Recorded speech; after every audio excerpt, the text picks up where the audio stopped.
Hello students, this is Vipasha Garg. आज हमारी artist Amrita Shergill, जिनके 3 टॉपिक हो चुके थे, नेक्स्ट का बारे में हमें डिस्कस करना है। आज नेक्स्ट था आपका पुरस्कार 4 हो गए थे। पेरिस में कला अध्ययन के दौरान सन 1929 ईस्वी से सन 1937 ईस्वी उन्हें विभिन्न कला प्रतियोगिताओं में 3 बार पुरस्कार मिले। यानी जब उन्होंने पेरिस में कला अध्ययन किया था उसके दौरान उनको 1929 से लेके 1937 ईस्वी तक उन्हें कई जो कला प्रतियोगिता हुई थी कई सारी अलग अलग, उसमें उनको 3 बार पुरस्कार मिले थे। वर्ष 1932 में चित्र टोरसो पर क्रेंडेसेलो का पुरस्कार एवं सम्मान प्राप्त हुआ। मतलब 32 में उनको चित्र टोरसो था उनका, उस पर उनका पुरस्कार और उनको सम्मान प्राप्त हुआ था। बाद में वे क्रेंडेसेलो की एसोसिएट भी बनाई गई। नेक्स्ट है प्रदर्शनी। सन 1934 ईस्वी में आपने अपने चित्रों का एकल प्रदर्शन इलाहाबाद में किया। यानी जो उनके चित्र थे उनका उन्होंने एकल प्रदर्शन किया था, कहाँ पर? इलाहाबाद में, और 1934 में। इसके अलावा दिल्ली, बम्बई, हैदराबाद और शिमला में भी कला प्रदर्शनियाँ आयोजित की। ठीक है, उसके बाद इन्होंने दिल्ली में, बम्बई में, हैदराबाद, शिमला में, यहाँ पर इन्होंने अपनी कला प्रदर्शनियाँ आयोजित की थी। नेक्स्ट है चित्र संग्रह।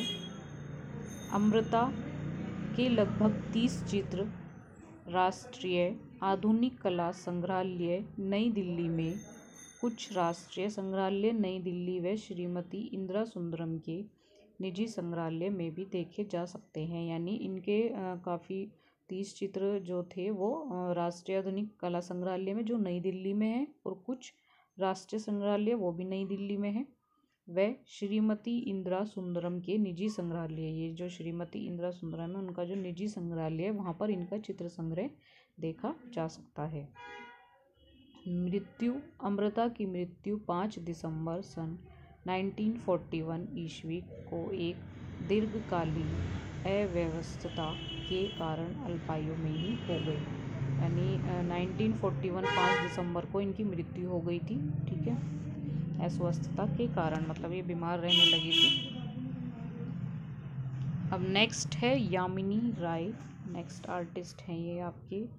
इसमें फर्स्ट टॉपिक आपका रहेगा जन्म एवं शिक्षा। सेकंड स्वतंत्र लोक चित्रण के प्रति लगाव। थर्ड रंग। फोर्थ लोक जीवन व लोक कला से प्रेरणा। फिफ्थ सच्चे भारतीय कलाकार। सिक्स्थ प्रदर्शनी एवं सम्मान। सेवंथ चित्रण यात्रा व प्रसिद्ध चित्रित विषय। एट्थ कला शिक्षण। नाइन्थ मृत्यु। ये इनका फोटो है। ठीक है, 9 टॉपिक हैं इसमें।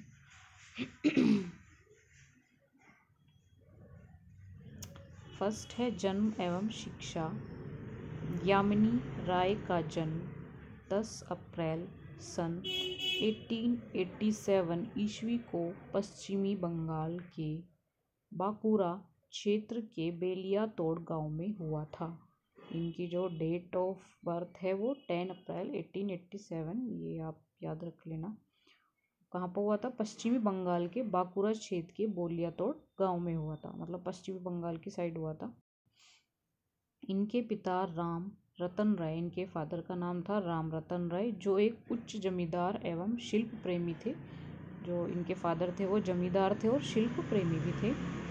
पिता से दाई में मिले शिल्प प्रेम ने यामिनी को बचपन में ही आकृष्ट किया। मतलब बचपन से ही जो उनको प्यार मिला था तो उनको शिल्प प्रेम के लिए आकृष्ट किया था, और इनका रुझान भी कला के प्रति दिन पर दिन बढ़ने लगा। मतलब इनका जो रुझान था वो कला के प्रति दिन पे दिन बढ़ने लगा।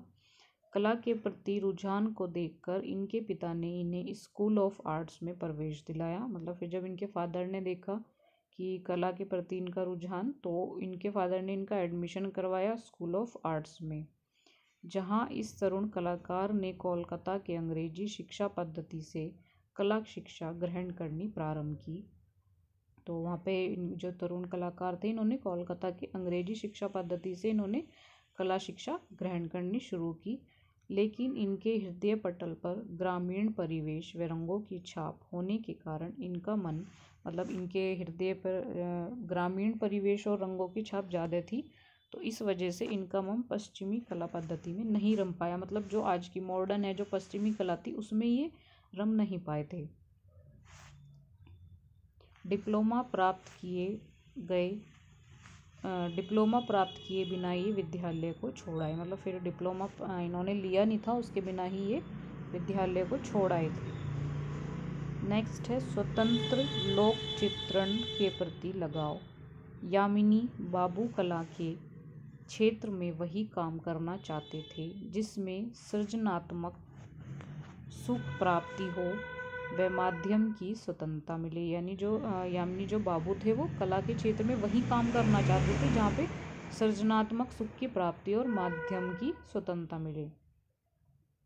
प्रारंभ में आपने पोर्ट्रेट पेंटिंग की दुकान खोली। मतलब स्टार्टिंग में इन्होंने पोर्ट्रेट पेंटिंग की दुकान खोली थी, लेकिन नकल उतारने की प्रवृत्ति से उन्हें लगाव नहीं था। मतलब पर्सनली इनको नकल उतारना या कॉपी करना, इनको ये चीज़ अच्छी नहीं लगती थी, इससे लगाव नहीं था। इसलिए इन्होंने परंपरावादी कला को सीखा तथा इसे ही अपनी आजीविका का सहारा बनाया। मतलब इन्होंने फिर बाद में परंपरावादी कला सीखी और उसके बाद उसको ही इन्होंने अपनी आजीविका का सहारा बनाया।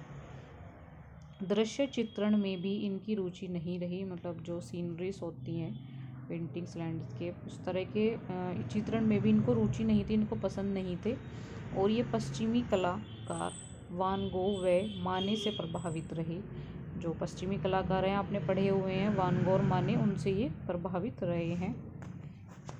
इन्होंने कला में अनेक प्रयोग किए। भगवान बुद्ध को चीनियों के ढंग से बनाया। जो भगवान बुद्ध की मूर्तियों को इन्होंने चीनियों के ढंग से बनाया था। कहीं सरसराती हुई सादी रेखाएं, अतिशय प्रभावपूर्ण रेखाएं, चमचमाते रंग उनकी शैली की विशेषताएं हैं। ये इनकी शैली की विशेषताएं हैं, प्रभावपूर्ण रेखाएं, चमचमाते रंग और कहीं सादी रेखाएं। ये मानवता को सिहरन, स्पंदन व कंपन आविभूति हुई सी ज्ञात होती है। जैसे बालक का मन चंचल होता है, वह खिलौना देखकर नहीं अघाता, ठीक वैसे ही बालपन व भोलापन यामिनी राय में है।